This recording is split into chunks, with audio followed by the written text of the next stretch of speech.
All right, take a look at this. This is Sigiriya, Sri Lanka's legendary lion rock. I mean, it's just breathtaking, right? This massive column of rock just explodes 600 feet out of the jungle floor. But what if the story we've all been told is just, scratching the surface? Yeah, that official story? That's just the beginning. The closer you look, the more this rock starts to feel like a giant, unsolved puzzle. So let's do this. Let's peel back the layers together and see what secrets are hiding in plain sight. Okay, so first things first, let's cover the official story. This is the version you're going to find in pretty much any history book. And trust me, it's packed with some classic royal drama. So, the main character in this version is a guy named King Kashyapa. Now, he was not the rightful heir to the throne. So what did he do? He seized it in the most brutal way imaginable, by murdering his own father. As you can guess, he was completely consumed with paranoia, terrified that his brother, the actual heir, Magallana, would come back for revenge. So he ran to the sky, building his capital on top of this rock, thinking no one could ever touch him there. All right, so let's put some dates on this. In 477 CE, Kashyapa takes power, and for almost 20 years, he rules from this incredible fortress in the sky. But, a reign built on fear like that, it just doesn't last. By 495, his past finally catches up to him. His brother returns, reclaims the throne, and that's the end of Kashyapa. After he falls, the whole place changes. It actually becomes a peaceful Buddhist monastery for centuries. But look, regardless of who built it or why, what they created is nothing short of pure genius. Let's really dig into the engineering here, because it is absolutely brilliant. First off, we just have to appreciate the sheer scale of this thing. We're talking about an entire city complex built on a rock that towers 600 feet high. Just try to imagine the logistics of that back in the 5th century. Hauling all those materials, feeding all the workers, engineering on that sheer cliff face. It's mind-boggling, honestly. And this place wasn't just some crude fortress. Oh no, it was a masterpiece of urban planning. The design is just so incredibly sophisticated. Down at the base, you've got these stunning, perfectly symmetrical water gardens, some of the oldest in the entire world. But then, as you start to climb, the design changes. It becomes more authentic, moving through these asymmetrical boulder gardens and then terraced gardens climbing up the rock. The whole layout, it's this deliberate, absolute beautiful fusion of perfect geometry and the wild natural world. And the water system? Okay, this is where it gets really crazy. It is pure genius. This wasn't just for show. It was an absolute marvel of sustainable engineering. Get this. They collected rainwater at the very top, channeled it through this complex system of drains and cisterns, and then used a hidden underground network of pipes to feed all the fountains and gardens down below. And the most incredible part? Some of these fountains, which are 1,500 years old, still work today. How amazing is that? Okay, so beyond all the incredible stone and engineering, Sigiriya has a much more human story to tell. Because on its walls, it's holding on to some of the most beautiful and frankly mysterious ancient art you'll find anywhere on Earth. Yeah, painted in this sheltered little gallery right on the side of the rock are the famous Sigiriya maidens. But who are they? That is the big debate. Are we looking at portraits of King Kashyapa's queens and their attendants, like a snapshot of his royal court? Or are they something else entirely, maybe heavenly nymphs called apsaras, meant to show how divine the king's palace was? The honest truth is, nobody knows for sure. And right next to those paintings, there's another incredible feature, the mirror wall.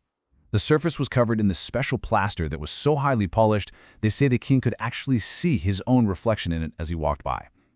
But over the centuries, this wall took on a whole new life. It's wild. Visitors, way back from the 8th to the 10th centuries, were so moved by the beauty of the paintings that they just started writing poems and their thoughts right on the wall. It basically became a 1,000-year-old guest book. This quote you're seeing is just one of hundreds of little messages left behind. It's like a direct voice from the past, telling us just how much these paintings blew people's minds, even way back then. So, okay, we've got a fortress built by a paranoid, murderous king. Seems pretty straightforward, right?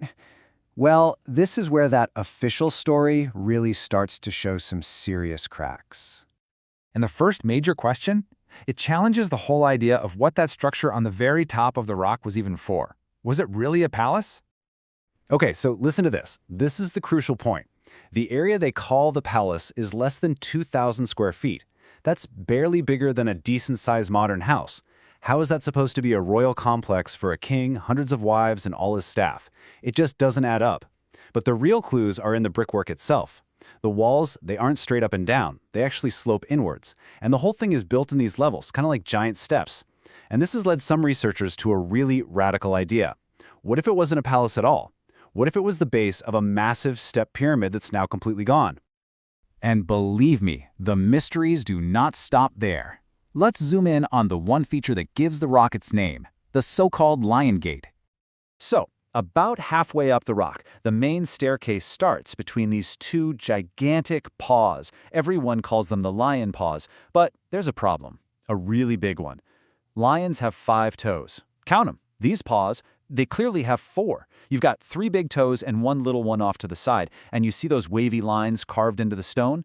They look an awful lot like scales, don't they? That anatomy? It's not a cat. It's reptilian. And this reptilian connection, this blows the whole thing wide open. It points to a completely different story, one that is way, way older than King Kashyapa. To understand it, we have to dive into the ancient myths. So get this. Ancient palm leaf books don't even call this place Sigiriya. They have another name for it, Ella Kamandalwa, and they say it was the mythical palace of a king named Kuwera, a palace that was famously seized by his brother, the legendary king Ravana, from the epic tale of the Ramayana. I mean, we're now pushing the story of this place back by thousands of years. And just who was this Ravana? Well, the old stories describe him as not entirely human.